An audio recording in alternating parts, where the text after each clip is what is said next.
Welcome back to the show, everybody. Since the start of the high school football season, we've been hearing stories about a young homeless boy who's taught an entire community about how much it can mean to keep showing up and play football. Let's meet Wolfgang Kemp and hear his inspiring story.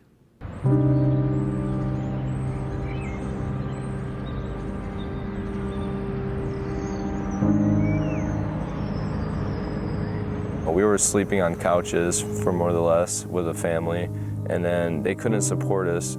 So we ended up sleeping in church sites around Woodstock until, we got a temporary, emergency housing with pads in the A building. And then we worked our way up to B building, which is transitional housing.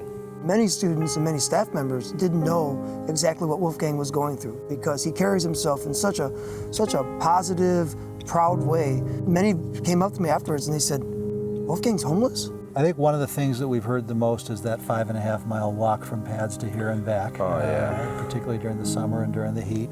Was there ever a day when you were in the walk and you asked yourself, why am I doing this? Yeah, there's those days because, it's pretty long. It takes a few hours, maybe 2 to 3. So there's some downtime. I've had days where, I'm just I'm done. I got to sit down.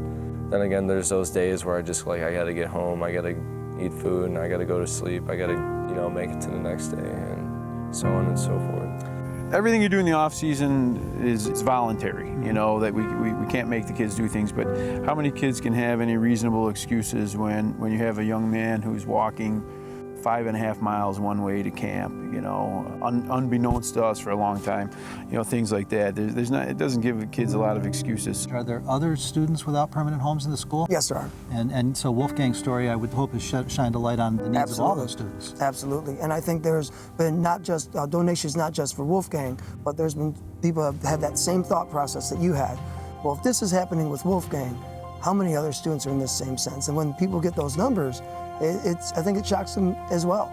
He's been donated a used car. Obviously, it's beneficial for him, but I think it's beneficial for the community. I think the sports team is something the community should rally around. If I'm having a hard day, or if things are bad, I think about Wolfgang and what he has to do.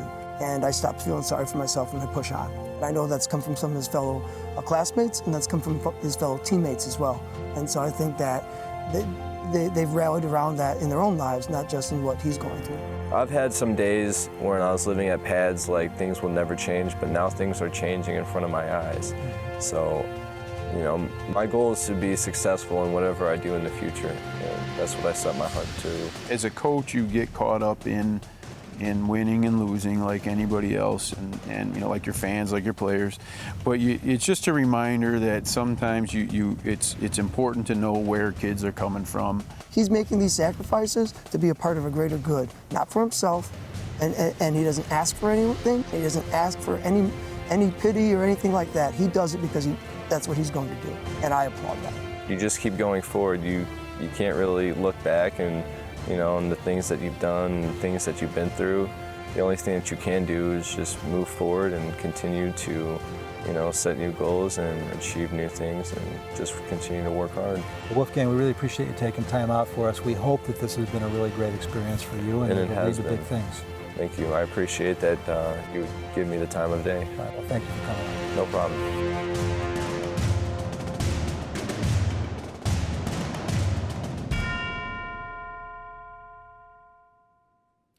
Folks, I'm not even sure where to start here to try and explain what this is really all about. Wolfgang is a remarkable young man. He's got a great personality. He's funny. He's glib.